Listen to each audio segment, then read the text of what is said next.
can use this. Good morning.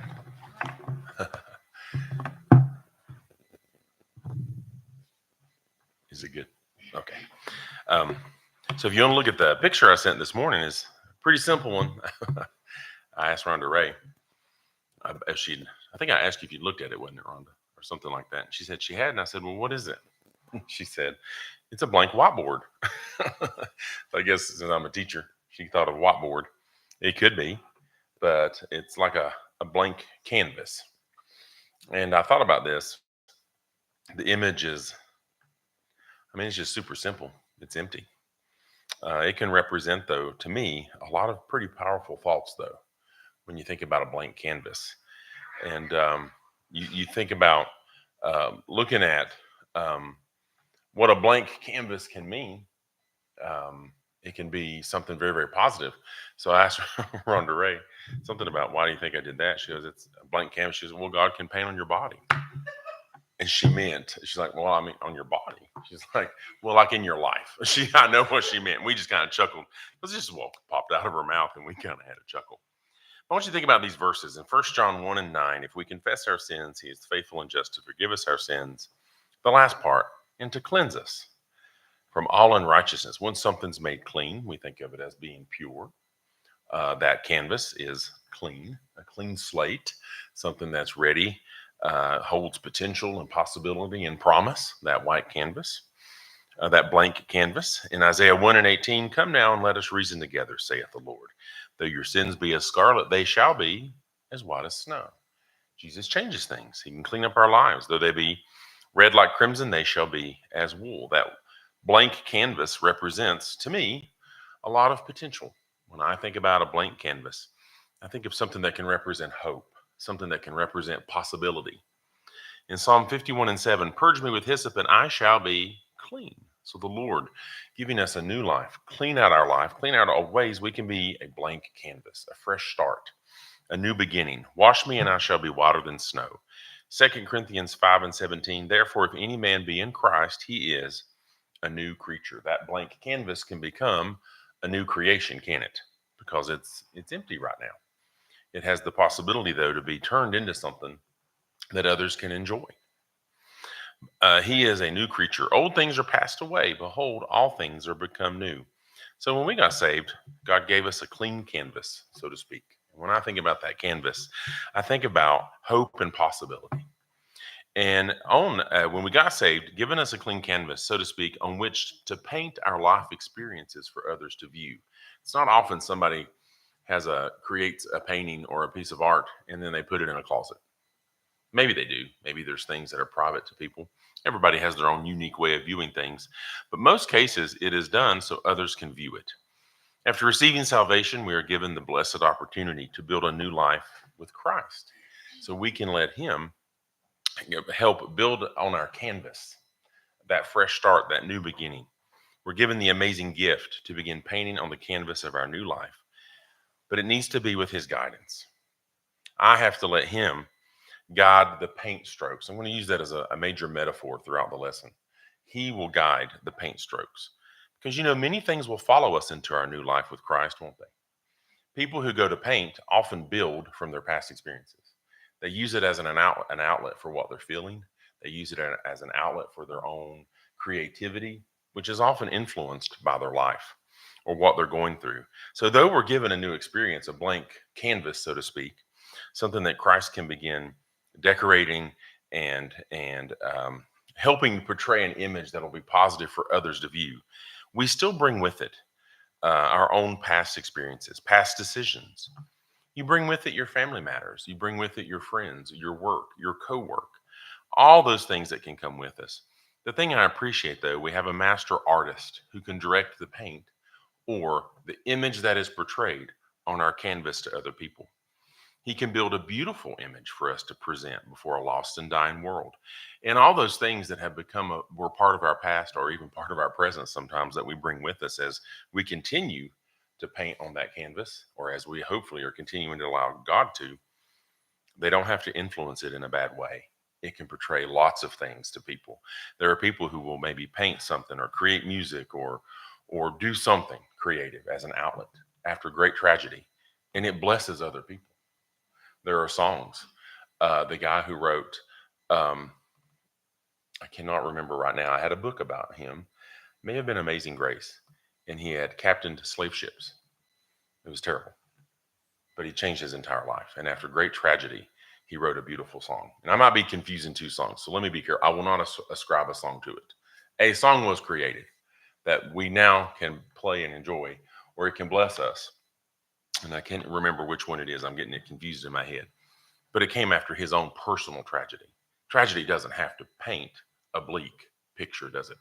It can paint something God, with his guidance, him guiding the paint strokes. It can build a beautiful image that you show before others. The devil can also take over the paint strokes if we let him. He would love to use past decisions to discolor the image that we could be painting on our new life canvas.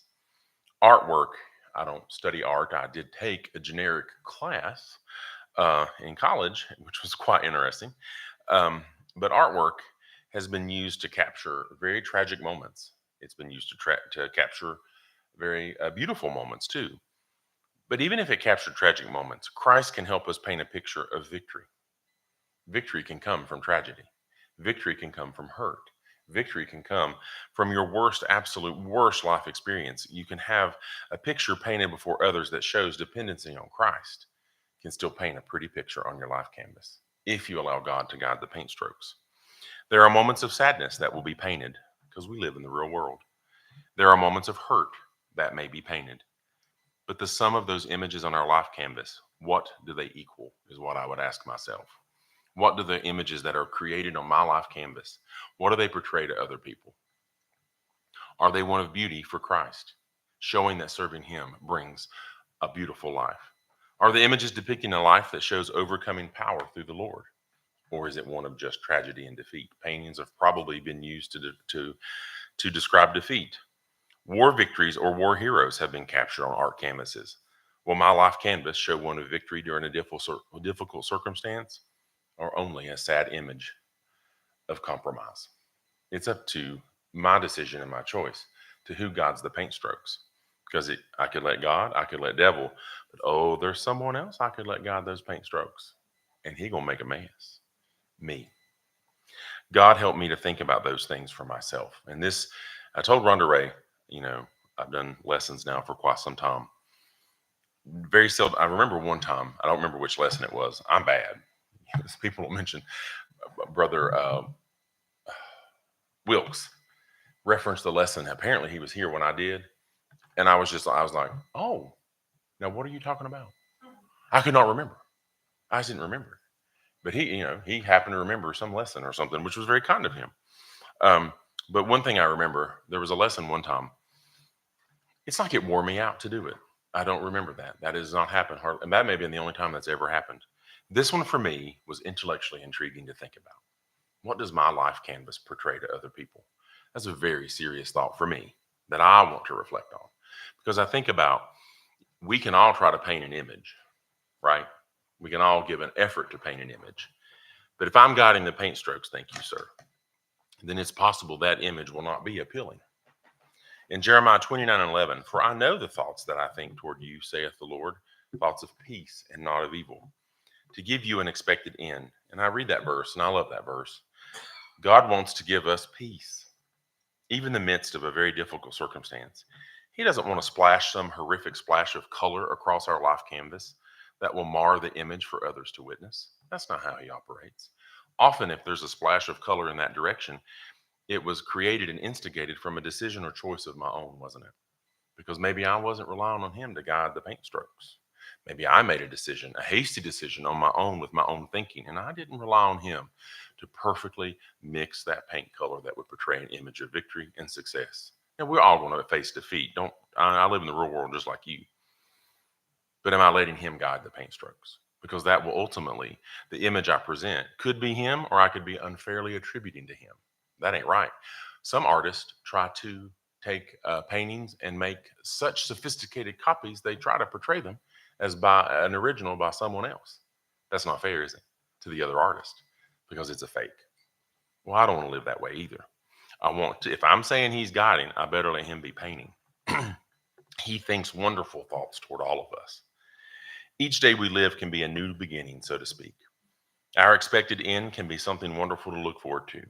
Yes, we face hard times. Yes, we face sad situations. Yes, we face difficult decisions, don't we? We all have that. We all have our own personal level of tragedy we've had to contend with.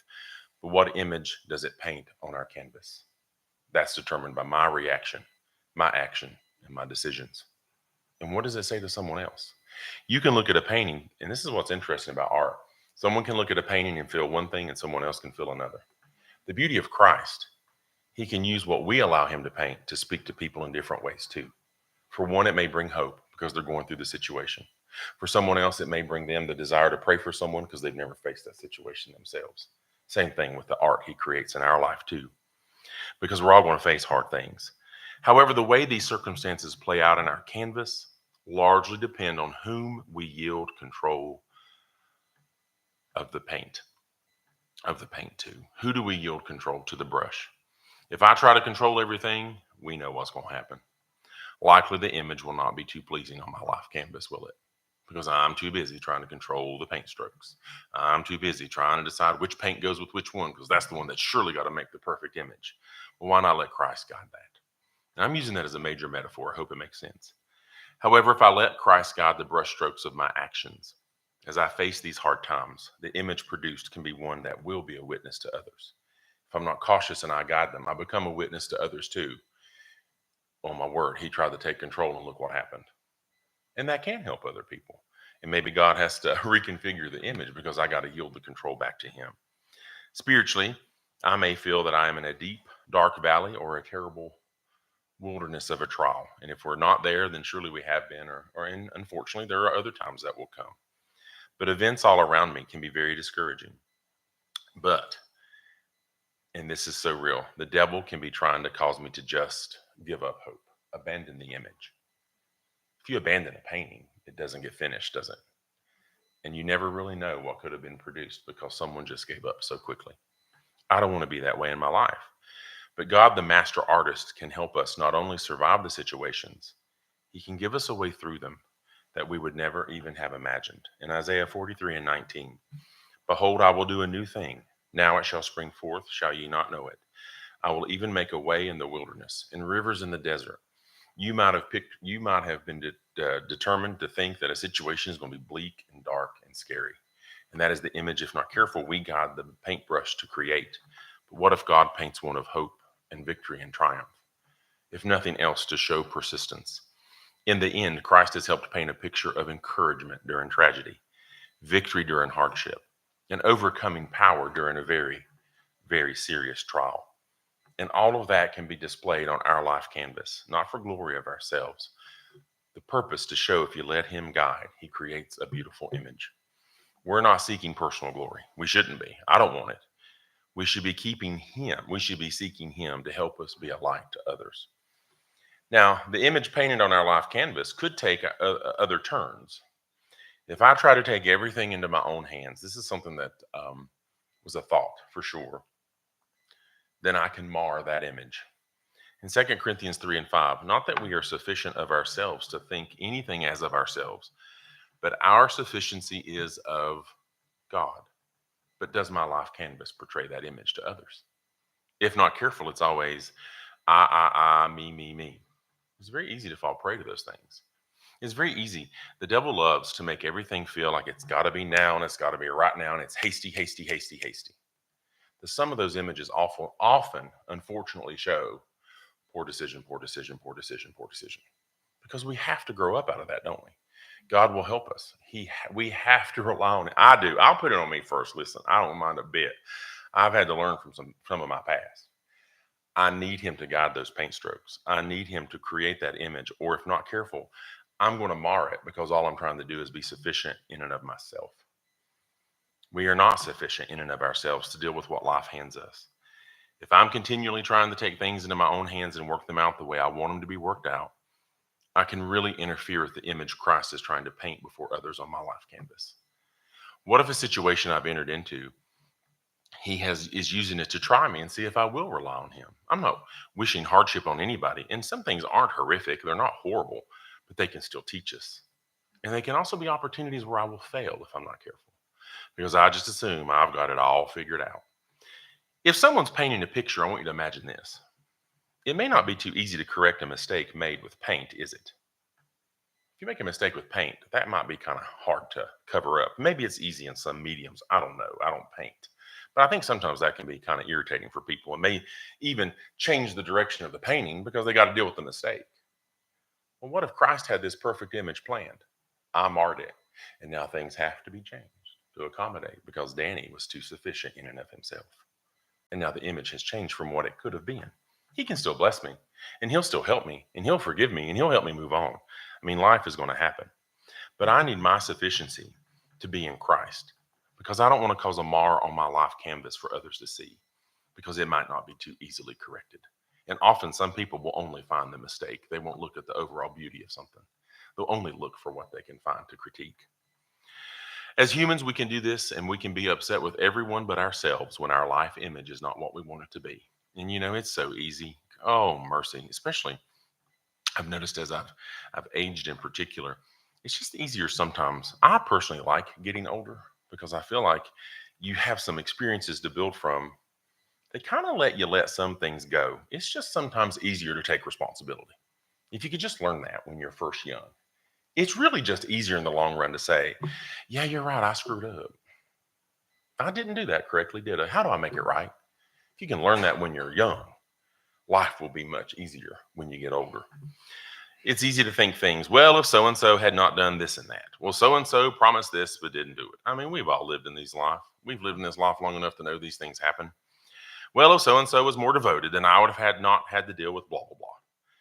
Y'all, if I'm building my experience on the hope that others will always be there for me, then I better reevaluate who's painting my life's work on my life canvas. Because, honey, they ain't always going to be there, are they? I'm sure we've all lived long enough to know. You better have your sufficiency in someone other than another human, because other humans will do human things too. It's just how it is, isn't it? Who are we building our sufficiency with? People can fail us, and sadly, we can fail others and ourselves.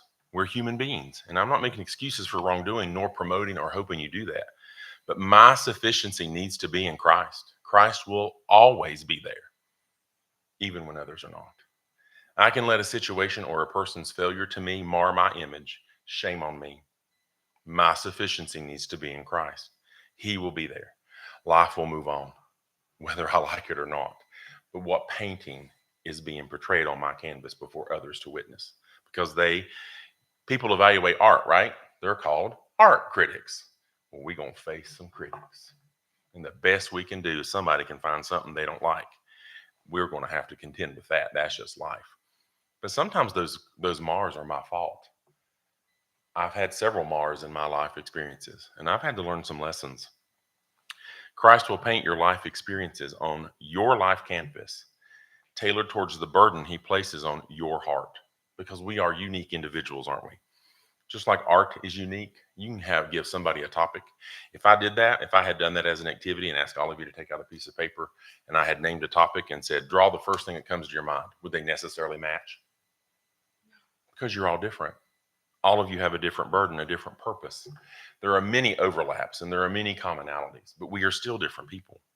We all have our own path with Christ, and he will document these experiences on our canvas for others to see. We are a continual documentation in progress for other people, a piece of work, so to speak, that others will evaluate and watch and look at. However, will I mar the image is the question I'm asking myself as kind of a result of these thoughts in this lesson. Will I mar my image? Will I try to take things into my own hands and mess up the paint strokes Christ could be making? My sweet, and I tell this time to be funny, my sister Carolyn was probably one of the least nosy people you would ever meet. I tell the story. Rhonda stayed with her, did not know her. My sister asked her no questions. She got to know you though, didn't she? Was she kind? And she might have spoken about me, but I asked Rhonda, I knew because I knew what Rhonda's answer would be. I said, how did she ask you a lot of questions about you? No, because it wasn't her. Well, my sister was afraid I was going to mar the image that God has created with me and Rhonda as she watched me. She said later, but she never said anything to me. She told us later, yeah, I was afraid he's going to mess it up. I mean, that was her worry and concern. So I'm sure she probably prayed for me. But God in his own time worked things out because my burden was possibly different than hers. And I needed to see things in my own time with Christ guiding the paint strokes, the paintbrush. My burdens are not your burdens. Of course, there's always similarities. And it was so funny because we're all different people. An example just came to my mind when preparing this lesson. It was interesting. And I want you to think about it. And I don't think Pastor Allen would mind if I used him. I hope not. If he does, he can tell me after church. I won't do it again. Um, but Pastor Allen felt a burden to be a pastor. Is that going to be everybody's burden? No, that isn't the burden. It can't be everybody's burden. We all have a different burden because we all have a different role, a place to be within our work for Christ. Christ will paint on Pastor Allen's canvas in a different way than he'll paint on others of us because we don't share that burden. His canvas is a different medium for Christ. There will be a lot of commonalities, won't there? There's a lot of commonalities in paintings. He used blue. He used blue. Yeah, he painted a Smurf. He painted a whale. But they both used the color blue, didn't they? But there's different images produced. Pastor Allen had a burden for our congregation. And I thought of this because it's so interesting because to think about how different we all are. But that's not the burden his sisters will necessarily share, is it? No, that's not their burden. Yes, they love God and they love their brother. And we see that love. They visit during special circumstances. They want to be a part of his life. They love his children. I mean, that's part of their burden. But they will not likely be expected to build an image of their life canvas that involves moving to Ashe County, will it? It's not their life. They won't necessarily be having their lives here. It's not their burden. Now, he might be happy as a lark if they decided to do that. But he understands that he cannot expect that burden from them, can he? That's not fair. And I think about that when I think of that, just that simple example, the beauty of Christ is he's fair. The image he produces in my life, he'll guide and he'll make it what it should be based on what he knows is best for me. But I can't let that image be marred by an expectation from someone else. Brother Allen could call, Pastor Allen's probably not doing this, but he could call him are you sure you don't live in the mountains? It's awful nice. And he might say that for fun, but deep down he knows that's not realistic. And they can't take that burden on. It's not theirs to have. His burden was his. Theirs may be different. That's called life, isn't it? And Christ is fair. I have shared at this age in my life, I have friends, my peer age group. It's very interesting. Because it's just interesting. I've been in my career for a long time. Not only have I gotten older, but so have my friends. And their life circumstances have changed, just like mine have changed, but we have changed so differently. But as I age, I have a very deep respect for parents. I reference that in my parent letter to parents because I really have, as I've aged, I understand they just got a hard job. But my peer age friends, guess what they're doing now? Rhonda Ray and I, we didn't meet young. Not that if we had, if it had been any different. But God's plan for my life, the picture he painted did not involve the word father and child. And that's okay. I don't have to carry that burden. I'm not putting a burden on me that may not be there. That's all right. But guess what my friends are doing? I mean, it's on Facebook now. They're dropping their kids off at college because they're grown. Their kids are probably to the age of where they're going to be getting married and they start their own families. And man, for most of my life, I've watched my friends with children. Their role has been that of parent and their kids have been coming through school. I've taught some of them.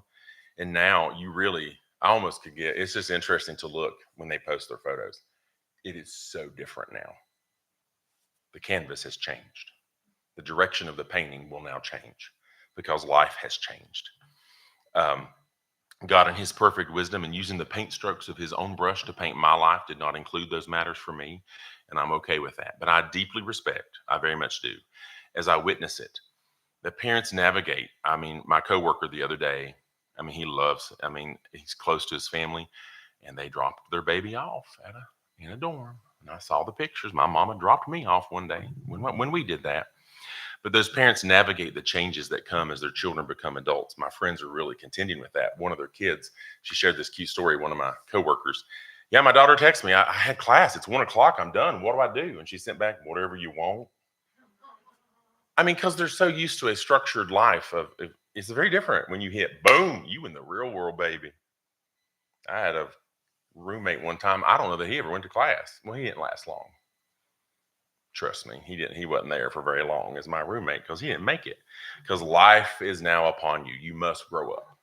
And so her daughter was just kind of freaked out a little bit because life's been school, life's been sports, life's been parents picking you up. But no, honey, welcome to adulthood. And her mom handled it very well. She's like, wherever you want. Your classes are done. Go do something. She's just helping her navigate that. But I thought it was a cute story. But parents navigate the understanding.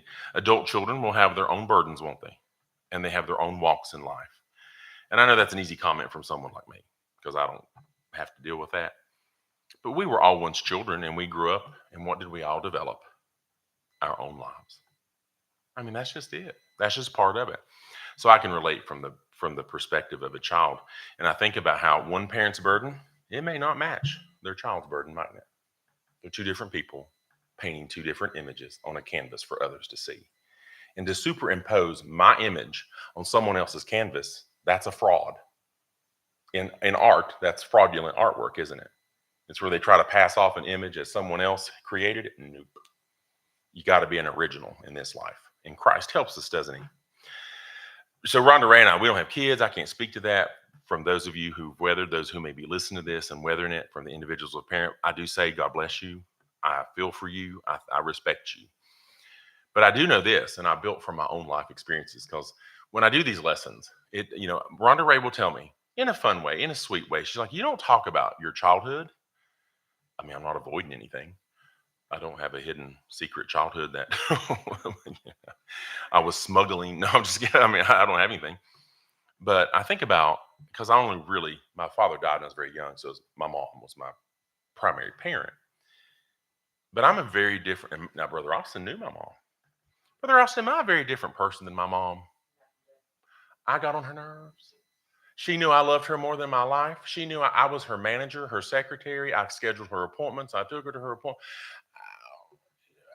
I was her manager, I guess you could say. But I was too goofy for her. Danny. That's her voice. She had a voice for me. Danny. But when she was hurting, I would baby her. I'm sorry. My sister said to me once, you have ruined her. I don't care. She had a hard life. Let her be ruined. And she had another voice. Danny. Yes, Mama. Can I talk? Of course. My sisters would lament the loss of our mother, saying, I don't have her to talk to anymore. And he hit me one day. I didn't do that. I had other people I spoke to. But I was an outlet for my mom. Everybody deserves that. And I'm kind of a listener. And I don't mean that bright. Now, don't take that wrong. I don't mean it like a show or anything. That was a role I could provide for her because she'd largely gone without that in her life. But we were very different people. But she had a strong influence on my life. Now, do you see that, Brother Austin, that she had yes, she had a very strong influence over my life. But I'm a different person than her. And God used her to really help me. But her burdens were not mine. And I thought about this as I did this lesson. As we all work, I hope, for God to paint an image on our life canvas that will be an inspiration to other people. I can't superimpose my image on somebody else. My mama could not superimpose her image on me. I wasn't even a woman. I couldn't relate to certain things. We have a different image. And this is what I thought about as an example. She loved having this big family breakfast during a very specific holiday. That was her burden. Do you remember that, Brother Austin? Okay, she loved it. She planned that. She offered it. She liked it. Honey, that ain't my burden. It ain't. Oh, that would be. Read my lips. That ain't my burden. Yeah, I don't have any interest. And guess what? That's okay.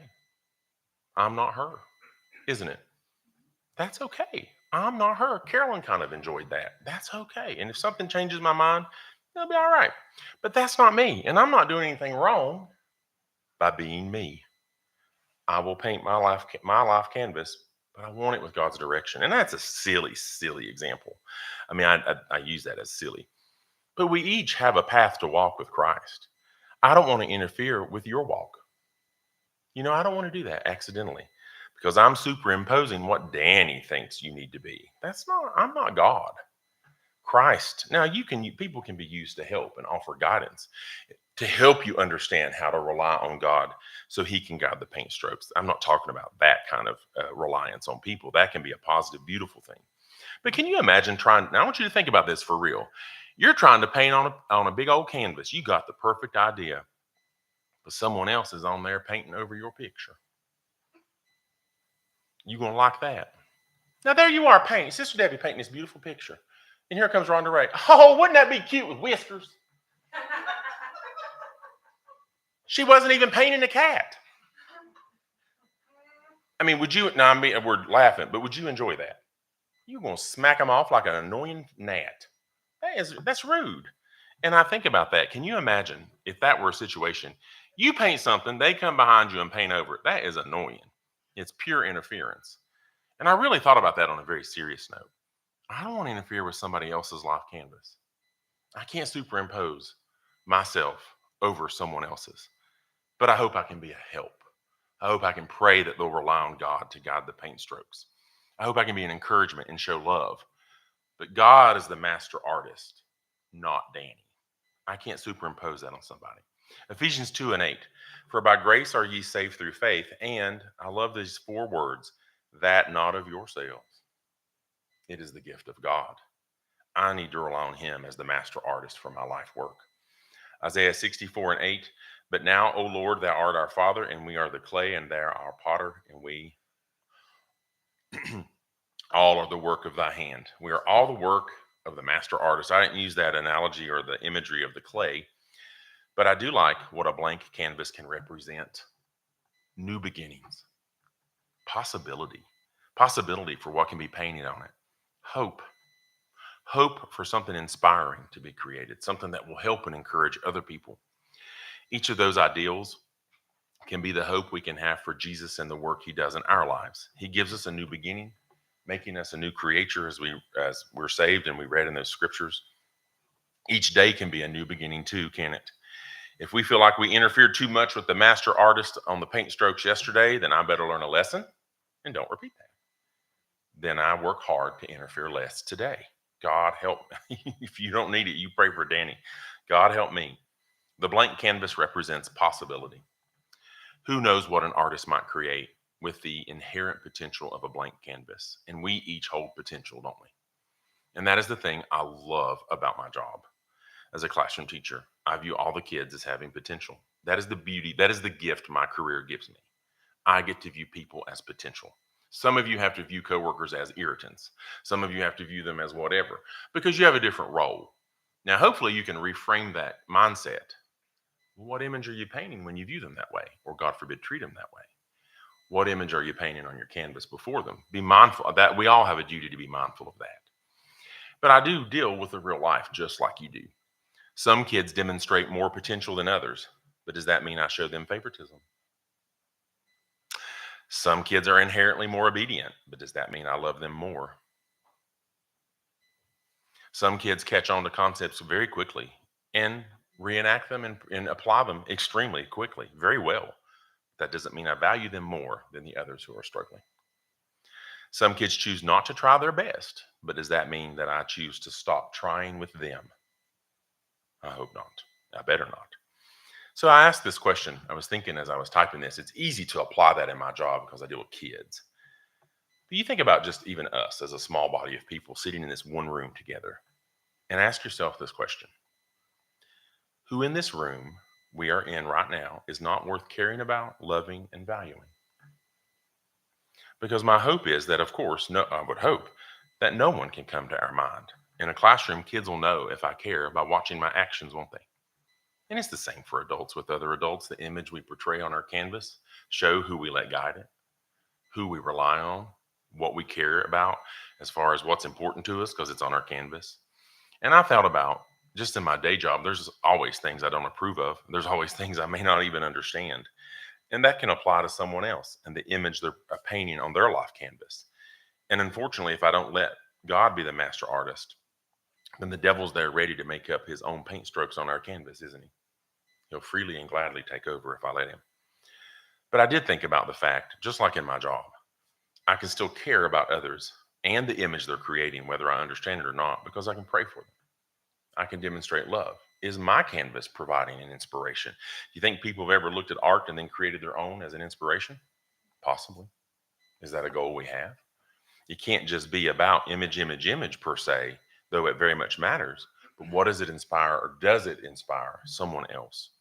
I can demonstrate that love and I can pray for them. And I'm certainly not condoning anything. That's not good either.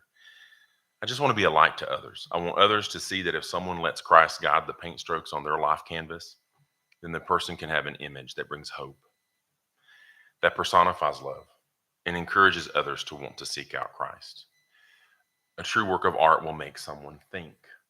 Does my life canvas make someone think about their life and evaluate? Is there something better? Lamentations 3:22-24. It is of the Lord's mercies that we are not consumed, because his compassions fail not. I'm glad his don't fail. People's can fail. People can get frustrated. People can want to wash their hands of others and turn around as if they were never a part of their life. And I know some things are unhealthy and we got to move on. I'm not talking about that. But that attitude and mentality scares me, because how is anything constant and permanent?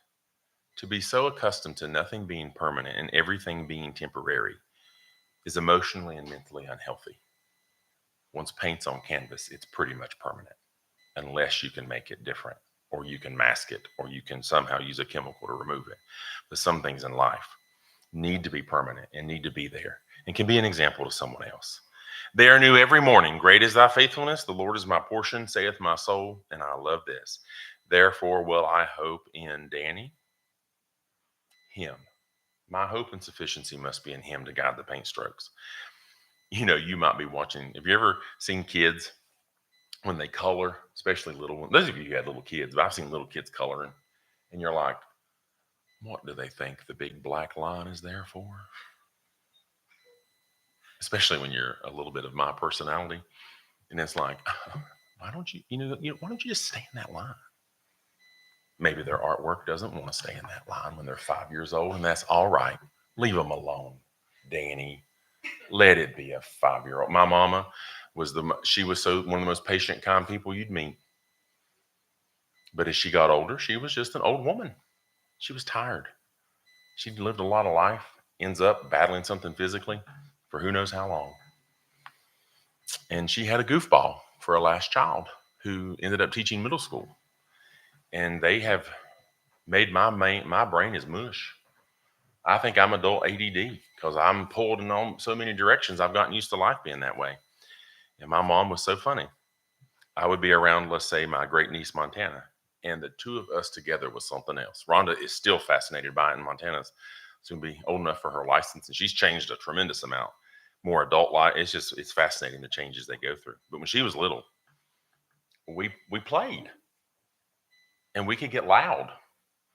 It got on it got on my poor mama's nerves sometimes, but that's all right. We worked through it. But I think about that, how we all have a goal, but our sufficiency, who is it in? Who is it in? We're all different people. We all have a different life canvas that we're painting on. But the thing I need to be is faithful to him. And sometimes those directions that he may direct those paint strokes may not make sense to other people. But if they're guided by him, that's the one I have to have my sufficiency in. I want him to be my sufficiency, the master artist, helping me create a life with his guidance. So I hope that helped make you think.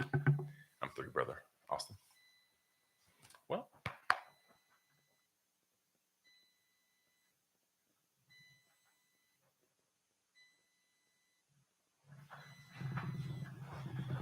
all right, that was a very good lesson.